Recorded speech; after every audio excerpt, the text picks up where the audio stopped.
Recibamos con un aplauso al licenciado Raúl Antonio Flores García, presidente del Partido Revolución Democrática en el Distrito Federal.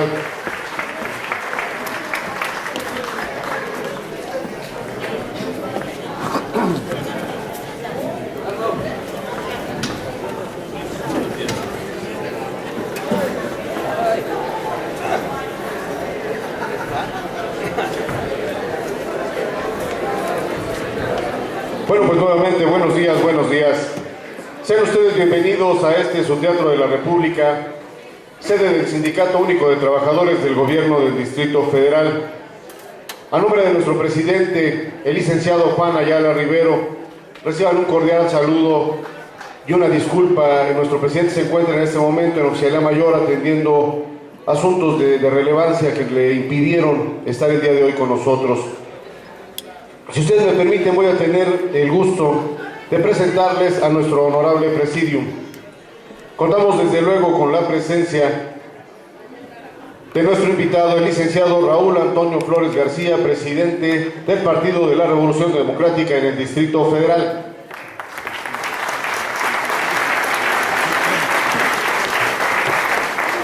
Nos hace favor de acompañarnos la licenciada Sara Agüero Trejo, secretaria general de la sección número 41.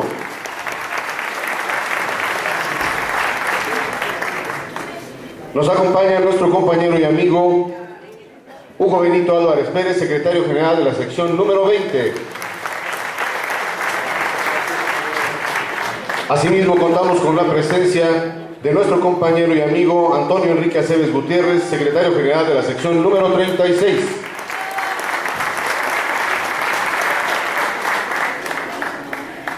Nos honra también con su presencia nuestro compañero y amigo Rafael Torres Correa, secretario general de la sección número 31.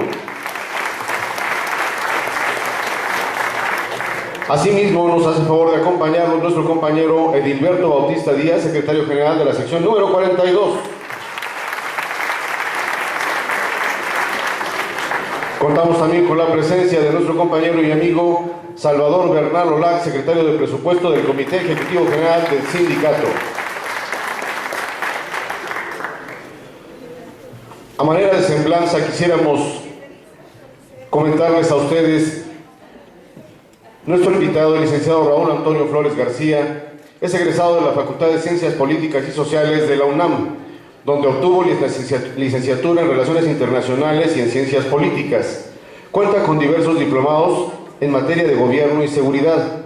Cuenta con diversos estudios en el Colegio de México, en el Tecnológico de Monterrey y en la Universidad de Buenos Aires, Argentina. Fue director general de Mejoramiento Integral del Centro Histórico, subdirector de Gobierno, director general jurídico de Gobierno en Coyoacán, encargado de la Jefatura Delegacional de Coyoacán en 2003, coordinador ejecutivo de Seguridad Institucional, jefe delegacional en el periodo 2009-2012 en la Delegación Coyoacán y es miembro fundador del Partido de la Revolución Democrática. Actualmente, él es el secretario general del Partido de la Revolución Democrática en el Distrito Federal. Quisiéramos ceder este micrófono a nuestro invitado, el licenciado Raúl Antonio Flores García. Licenciado, bienvenido.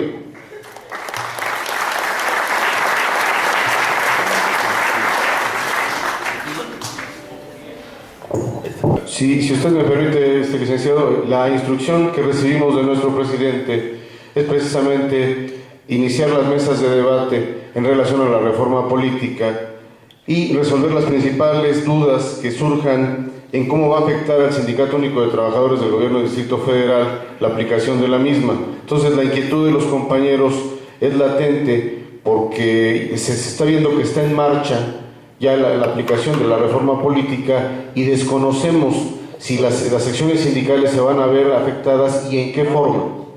Bueno, a ver, se los digo con toda honestidad, pues igual me interesaba hablar del tema salarial, sin duda. ¿Por qué? A ver, y allá vamos y con todo gusto nos centramos en el tema de la reforma política del Distrito Federal. A ver, en este marco de cosas que les he dicho, lo que tiene que quedar claro es que el jefe de gobierno está presentando ante el Senado de la República una iniciativa de reforma política del Distrito Federal que se está debatiendo y está siendo motivo de un predictamen hoy en el Senado de la República. A estas horas está presentado el predictamen, se puede consultar en la página de internet del Senado de la República, y este mismo sentido con el que les he hablado está reflejado también en el tema de la reforma política del Distrito Federal. A ver, primera duda, ¿qué va a pasar? Supongo que parte de lo que les inquieta es saber qué carácter van a tener las delegaciones políticas, por ejemplo, ¿no? Bueno, las delegaciones políticas se van a transformar efectivamente en alcaldías. Esas alcaldías van a tener consejos y los consejos van a tener atribuciones en materia de vigilancia del gasto público, en materia de definir el destino de algunos rubros del propio gasto público y de atender en materia de participación ciudadana también a los ciudadanos del Distrito Federal o de la demarcación. No cambia el número de demarcaciones, quedan las 16 demarcaciones que hoy se tienen con la denominación de alcalde. Entonces va a haber la alcaldía de Tlalpan, va a haber la alcaldía de Magdalena Contreras, va a haber la alcaldía de Coajimalpa, y así cada una. ¿Qué va a pasar con la relación laboral dentro de estas instancias? Bueno, yo les quiero decir que el primer cosa que debe quedar claro es que va a seguir la administración centralizada. No se va a descentralizar la administración. No va a haber ahora, como en los municipios, ¿no? Que van a pasar los trabajadores a pertenecer, por así decirlo, al municipio. Van a seguir siendo trabajadores del gobierno del Distrito Federal.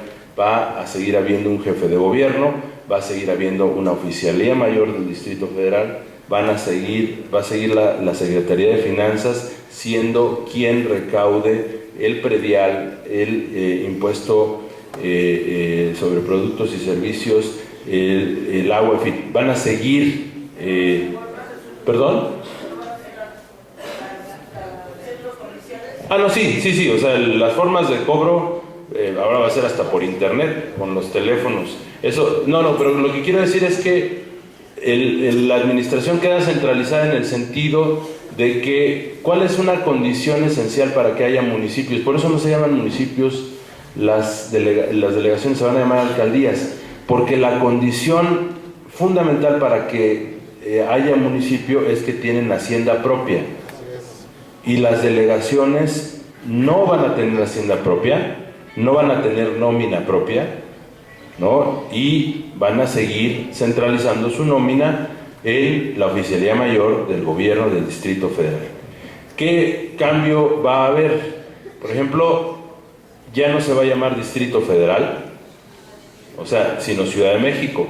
Entonces ahora ustedes van a ser el Sindicato Único de Trabajadores de la Ciudad de México, del Gobierno de la Ciudad de México.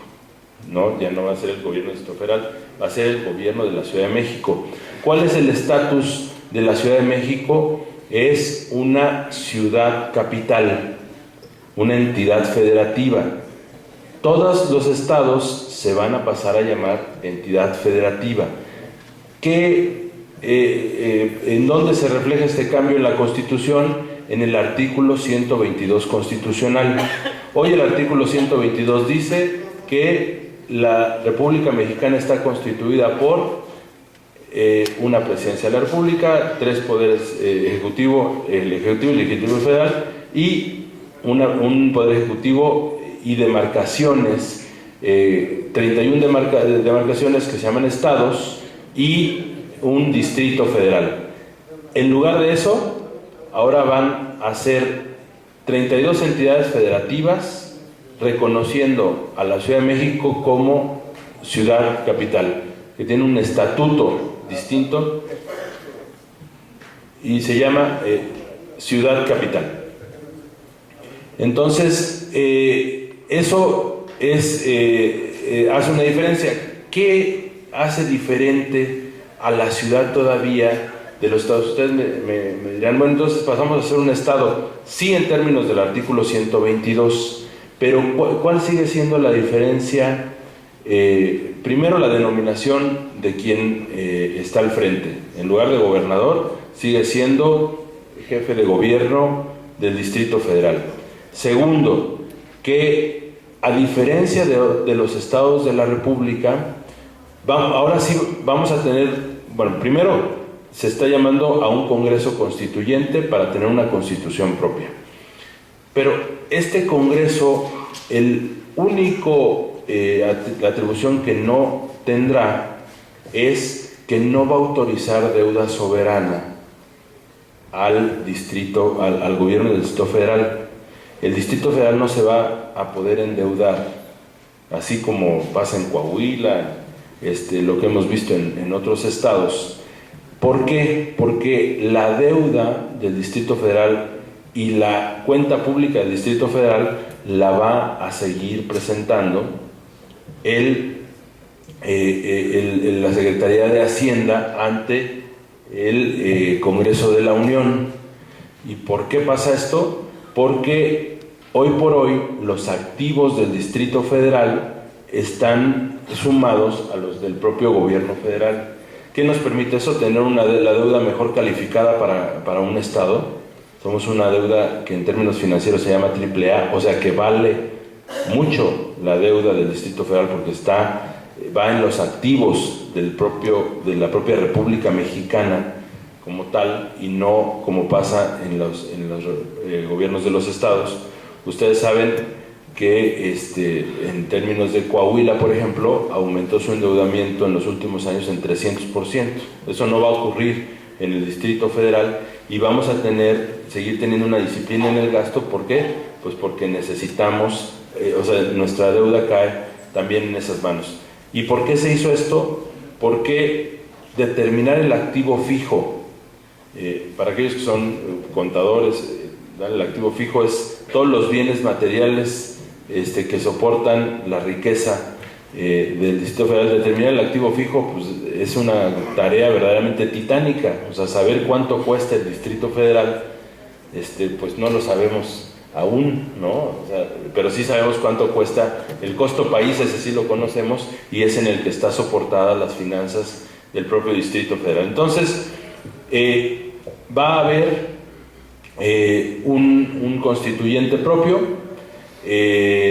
¿Cuándo entrarán el constituyente? Se va a convocar a la elección de este constituyente en el año 2015, el año que entra. Ahí se va a discutir la Constitución del Distrito Federal. ¿Quién presenta el proyecto de Constitución del Distrito Federal? El jefe de gobierno presenta el proyecto a discutir, ¿no? Y tendrá que ser una ciudad con una visión de derechos humanos, efectivamente, de derechos económicos, de derechos políticos, que evite la desigualdad, en fin. Que los derechos laborales, y ahorita que mencionaba el compañero también la reforma laboral, pues evidentemente lo que se está pensando es que la reforma política del Distrito Federal no caiga en los vicios en los que hoy cayó la reforma federal en materia laboral. No vamos a impulsar o vamos a cuidar, y entre todos tenemos que cuidar, que no haya otros apartados más allá de los que prevé y previó el 123 constitucional actualmente. Cuando digo otros apartados, me refiero en mucho a lo que ha pasado en el tema de la educación, que en los hechos de facto se crea otro apartado porque mediante una evaluación se afectan los derechos laborales de las personas cuando eso no está contenido en el artículo 123. Tenemos que cuidar eso, por ejemplo, ustedes como trabajadores, en el marco de la reforma política del Distrito Federal. Entonces, esos son los principales puntos que contiene la iniciativa, además de otro muy importante que ha venido. Yo sé que muchos de los compañeros trabajadores viven en la zona metropolitana del Distrito Federal, ¿no? Muchos vienen de esa zona, y está previendo también la creación, la reforma política, de un consejo metropolitano. Esto es, que si se va a construir otra línea de metro hacia el Estado de México, se construya con orden. Que si va a haber una obra de infraestructura del agua, pues beneficie a toda la zona metropolitana y no nada más a los del Estado o a los del Distrito Federal. Que haya mayor coordinación, y eso ya lo está previendo la propia iniciativa de reforma política del Distrito Federal. Actualmente, pues no hay muchos mecanismos. Entonces, por ejemplo, se hace un circuito mexiquense, se cortan varias de las vías fluviales y se nos inunda la Ciudad de México, o se ponen los pilotes, y eso hace que lo que antes iba a desembocar de Aguas Negras a Hidalgo, hoy no llegue porque ha perdido la pendiente, porque hay pilotes ahí que están jalando y están haciendo que no libre la pendiente, y eso es por no tener una coordinación entre todos. Entonces, básicamente esto es, yo estoy a sus órdenes para cualquier pregunta, y de antemano un ejemplo, pero sí también era importante conocer cada parte de lo que está pasando hoy con ustedes como trabajadores, la reforma y el gobierno estatal. Licenciado, si usted me permite, si me permite la audiencia, bueno, pues una de las principales dudas que asaltaba a todos los compañeros era que, como no sabíamos si dentro de la reforma política iba a haber una autonomía económica en cada una de las alcaldías, se presumía que al tener esta autonomía, las secciones sindicales pudieran quedar desmembradas de acuerdo a las 16 delegaciones. Actualmente contamos con 42 secciones, pero si cada alcaldía iba a tener su propio recurso, pudiera generarse un rompimiento en el sindicato para crear 16 secciones, y eso afectar a la base trabajadora. Esa sería una. Usted nos está aclarando que no van a tener autonomía en su manejo económico. La otra, al crearse esta reforma política, deducimos que tendrá que existir una asamblea constituyente y tendrá que existir al paralelo la asamblea legislativa que está trabajando para el Distrito Federal. ¿Esta tendrá que ser votada? Es parte de lo que se está discutiendo. Hay dos visiones. Una que dice que la séptima legislatura de la Asamblea Legislativa debe ser constituyente, y otra que dice que se tiene que elegir un constituyente aparte. ¿Cuál es la propuesta del PRD? Que la propia Asamblea Legislativa, en su séptima legislatura, sea el propio constituyente. ¿Qué es lo que dice el PAN y el PRI? Que tiene que haber un constituyente electo por separado, ¿verdad? Y sobre todo, si usted me permite, como última intervención por mi parte, sabemos que estas alcaldías van a tener que presentar planillas para poder contender para obtener el mando. Pues aquí nosotros tenemos 110,000 trabajadores, tenemos dirigentes que fácilmente pueden coordinar, y que aquí tenemos materia de liderazgo para poder aspirar a esas alcaldías. Porque ¿quién mejor que los trabajadores del gobierno del Distrito Federal y los representantes para poder llegar a esos puestos, ¿no?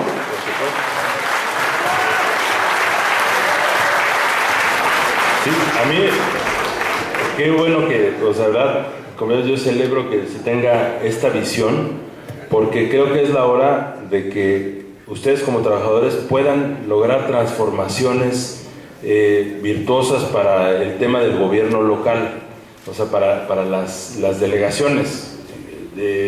Muchas veces les ha pasado, de hecho nos han guiado, muchos de los que llegamos a los puestos, a veces no sabemos qué es una delegación, ¿no? Qué es una jefatura delegacional, con qué se come eso, ¿no?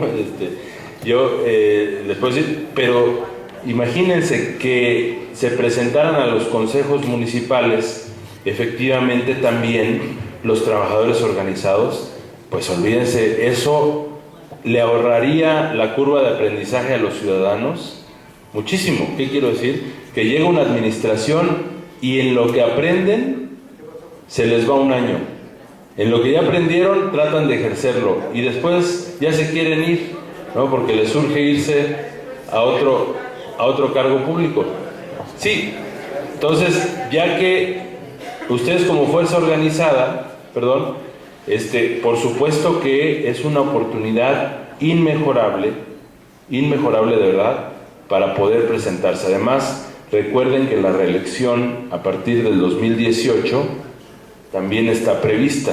O sea, se pueden hacer verdaderos planes. No, bueno, pero ese es lo que Peña Nieto mandó, ¿no? Pues sí. Esa reforma fue parte de la reforma federal y afecta más allá. Pero ojo, compañeros, o sea, yo creo que en mucho es como la sociedad organizada, ustedes como gente organizada, prevea su participación. O sea, ¿por qué no podría haber hasta un jefe delegacional trabajador? O bueno, un alcalde en este caso, de los trabajadores. Perdón, ¿no? Les suplicaríamos a nuestra asamblea, si son tan amables, de levantar la mano para poder darles la participación y que hagan su pregunta concreta con toda la libertad que ustedes gusten. Por favor. A ver, si quieren, ¿conviene?